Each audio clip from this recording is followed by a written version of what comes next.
Magandang araw mga ka-commuter! Naaalala mo pa ba ang kwento ng Love Bus noong dekada 70? Ito ang naging simbolo ng mas komportableng biyahe sa Maynila, ang kauna-unahang air-conditioned public bus na nagbigay ginhawa sa araw-araw na paglalakbay ng mga Pilipino. At ngayon, muli itong bumabalik, mas moderno, mas makabago at mas makakalikasan.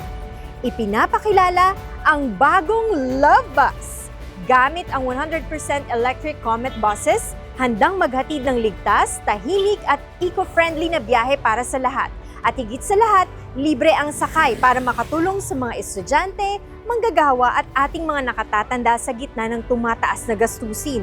Hindi lang ito simpleng transportasyon, ito ay pagbabalik ng isang makasaysayang simbolo na ngayon ay mas malalim na ang layunin.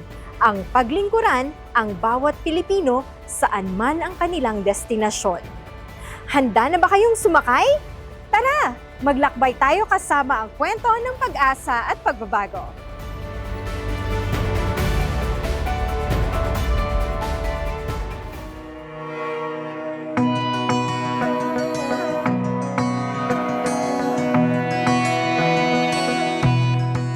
Pagod ka na ba sa araw-araw na biyahe?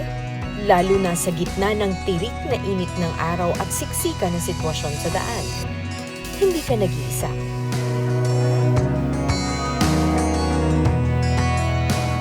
Pero sa kabila nito, may mga biyahe na natatangi dahil komportable at may pag-aaruga itong hatid sa sino mang sasakay. Tulad na lamang ng Love Bus.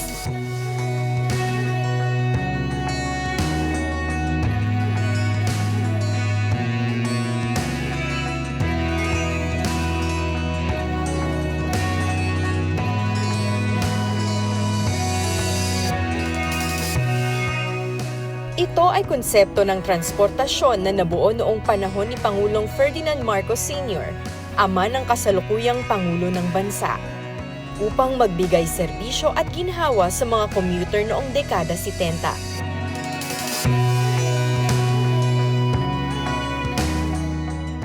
Ngayon, muli itong binuhay upang magbigay ng maayos at komportableng transportasyon para sa lahat ng mananakay.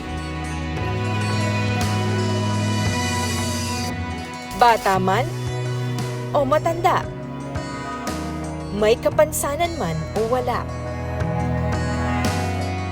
Bago sumakay, kailangan muna mag-download ng Love Bus app sa iyong cellphone at sundan ang instructions sa pagre-rehistro ng account. So ngayon sasakay tayo sa Love Bus at itong QR code na ito ang magsisilbing ticket natin para maka-avail ng libreng sakay.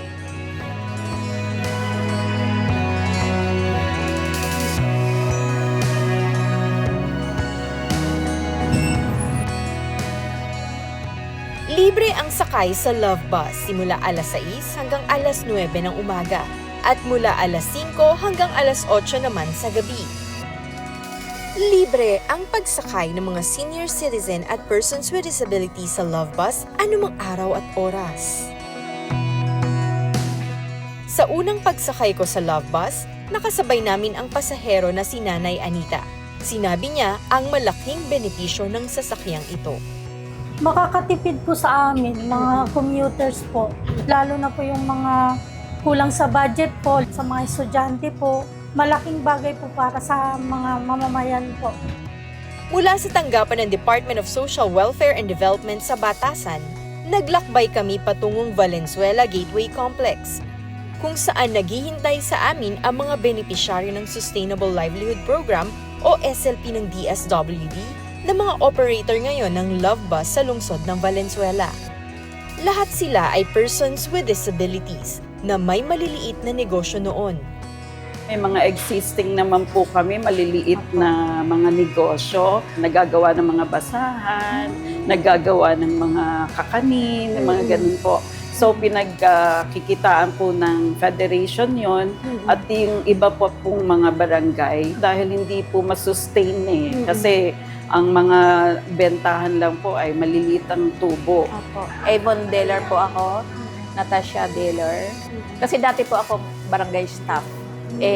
nawalan po ako ng trabaho. Kailangan ko po ng another income.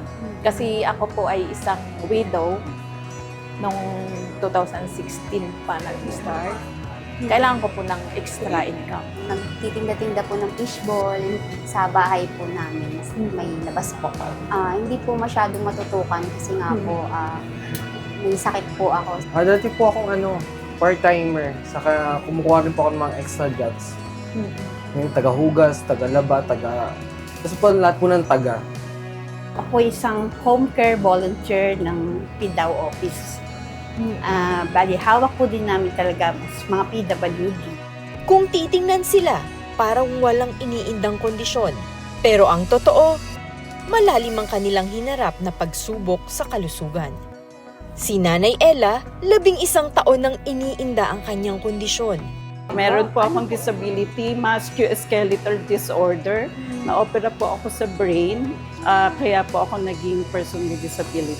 May mga voluntaring twisting, minsan hindi ako makalakad, minsan wag lang po dito sa muscle ng heart ko.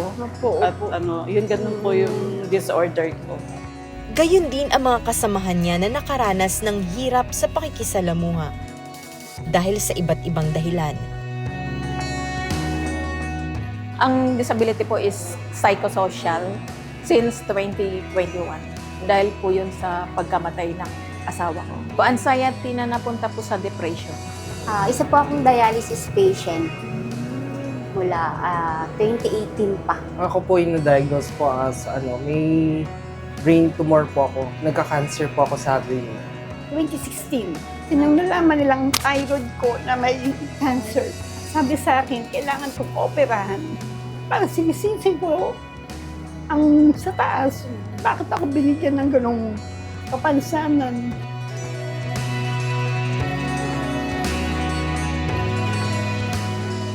Karamihan sa kanila ay kumakapit sa pamilya para malampasan ang pinagdadaan ng depresyon. Bumalik po ako sa pagsimba. Nanalig po ako. Yung mga kaibigan ko na tinulungan kong sumaya, wala sila rin sa tabi ko. Yung magulang ko na lang. Kaya ngayon sa magulang ko na lang ako bumabawi. Lumalaban po ako para sa mga anak kasi inisip ko, hindi pa nila kaya. Kaya sabi ko, kailangan pa ako, hindi pa ako kinuha talaga ni Lord.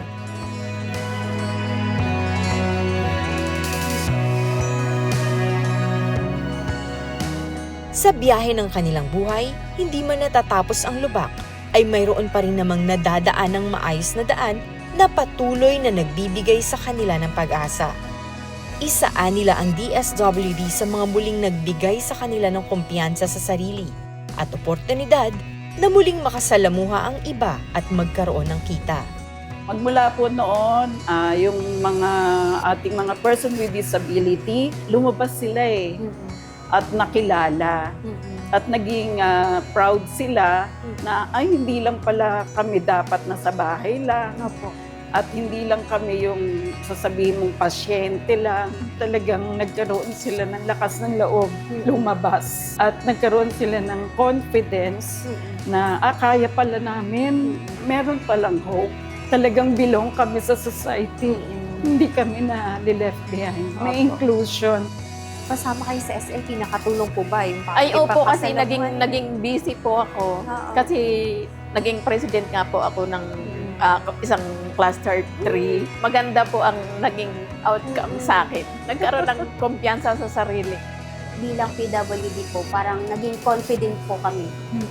Meron pa po pala kaming magagawa na ganito, ganyan. Sa dami pong nakasamang PWD, sobrang laki po ng pagbabago.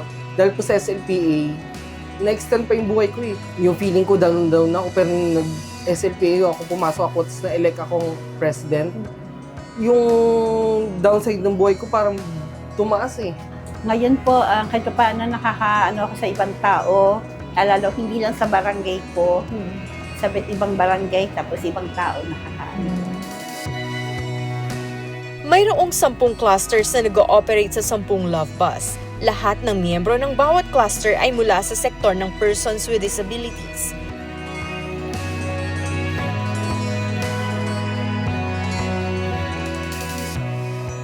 Sinimulan nila ang operasyon ng Love Bus nang inilunsad ito noong September 2025 noong birthday ni Pangulong Ferdinand Bongbong Marcos sa Valenzuela City. Tangkilikin po ninyo ang ating bagong Love Bus para makabawas pasahe at makapag-savings ng konti, mabawasan ang pollution dahil nga electric. At malaking tulong po ito para sa ating sitwasyon dito sa Metro Manila na kung minsan napakatagal mag-antay bago dumating ang bus na binubugahan tayo ng exhaust ng mga bus. Yan, mababawasan na po lahat yan. Maraming salamat po. At sana po itong aming bagong Love Bus ay mas maginhawa po ang inyong araw pagpunta sa trabaho at sa pag-uwi. Ito yung launch ng PWD-friendly Love Bus kung saan may mga rampa, may mga lalagyan na sasapat para sa mga wheelchair natin, at higit sa lahat, meron siyang CCTV para talagang safe na safe yung mga sasakay. At hindi naman ito para sa mga PWD lamang, kundi para to sa lahat ng mga pasahero na dumadayo dito sa Valenzuela Gateway Complex patungo sa Metro Manila.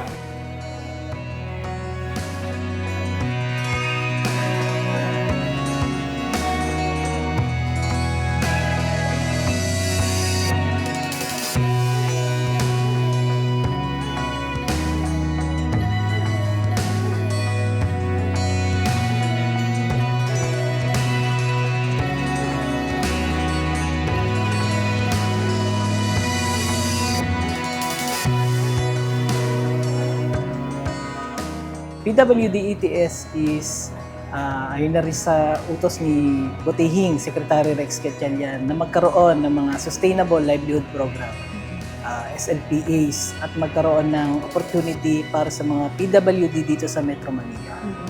Magkaroon sila ng mga Sustainable Livelihood at magkaroon ng Electronic Transportation Service na makakatulong sa mobility ng ating mga PWD na kababayan, na later on ay possible makatulong sa kanila sa ilang kabuhayan.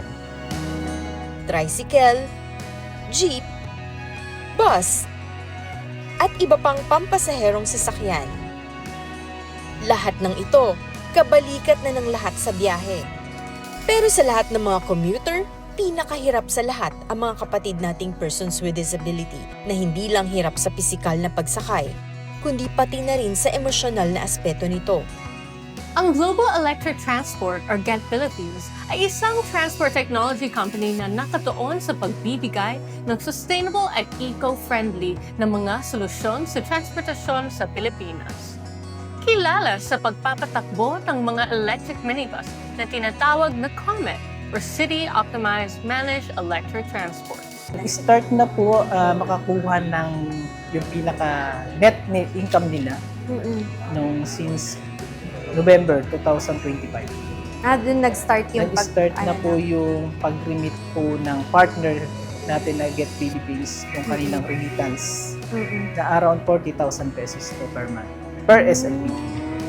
Isang malaking karangalan na maging parte ang GET Philippines sa PWD ETS project ng DSWD and SLP to solve the problems sa mobility ng ating mga may kapansanan at kumita din sa pamamagitan nito.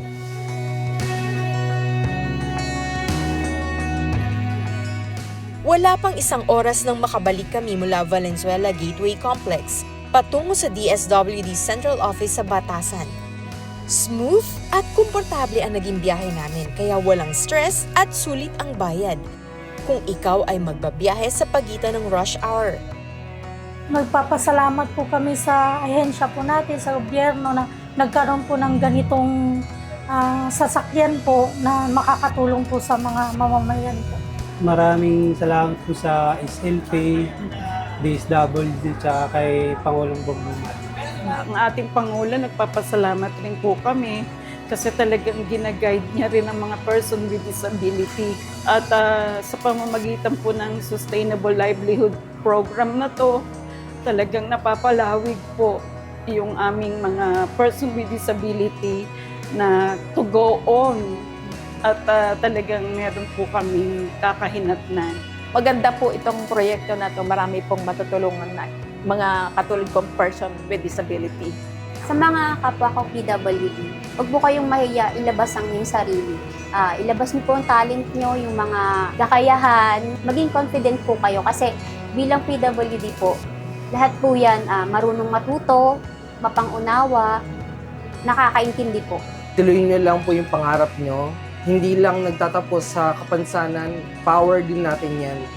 Sana po yung darating nating proyekto mas makakatulong sa ating mga PWD at sa ating lahat ng mga kapwa ko PWD, officer, thank you, at sa DSWD ang mga staff. Salamat po. God bless po. Marami sa kanila ang nahihiya o hirap sa pakikisalamuha dahil sa kanilang kalagayan at dahil na rin sa maliit na tingin sa sarili. Pero ngayon, kaisa ang SLP, nabigyan sila ng pagkakataon na magkaroon ng hanap buhay gamit ang bagay na mahirap para sa kanila noon. Mula sa pagtitinda ng basahan, apparels at tusok-tusok na hindi tiyak ang kita hanggang sa pagkakaroon ngayon ng regular na pagkakakitaan. Ito ang tinitiyak ng DSWD dahil bawat isa, anuman ang katayuan at kalagayan, ay napakahalaga. Nayayaan po namin kayo na tangkilikin po itong labas natin na proyekto po ng ating Pangulong Bongbong Marcos sa pagtulungan po ng Get Philippines. So, kayo po inaanyayahan po namin na mag-download din po ng application na yun para po magamit nyo yung labas ng libre. Ito pong route natin ay from BGC Valenzuela to PTEX Parañaque. Maraming salamat po, DSWD!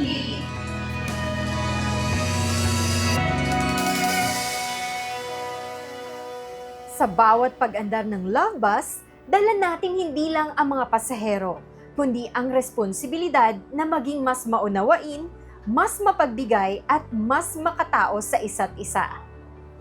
Sa loob ng bus na ito, nagtatagpo ang iba't ibang kwento, ang estudyanteng nangangarap, ang manggagawang nagsisikap, ang senior na may dalang karanasan, at ang mga kapatid nating persons with disabilities na araw-araw humaharap sa hamon ng accessibility. Naway magsilbi itong paalala, ang tunay na progreso ay hindi nasusukat sa bilis ng biyahe, kundi sa lalim ng ating malasakit. Ang pagbibigay ng upuan, ang pag-unawa sa mas mabagal na pagkilos, ang simpleng pagngiti o pagtulong, maliit man, ngunit may malaking epekto sa dignidad at pakiramdam ng ating kapwa. Ako si Bianca Piedad Tamundong ng DSWD Traditional Media Service na nagpapaalala na sa bawat hamon ng buhay, ang DSWD ay patuloy ninyong magiging kaagapay. Hanggang sa susunod na Martes, sundan ninyong muli ang isa na namang kwento ng pag-asa at pagbabago.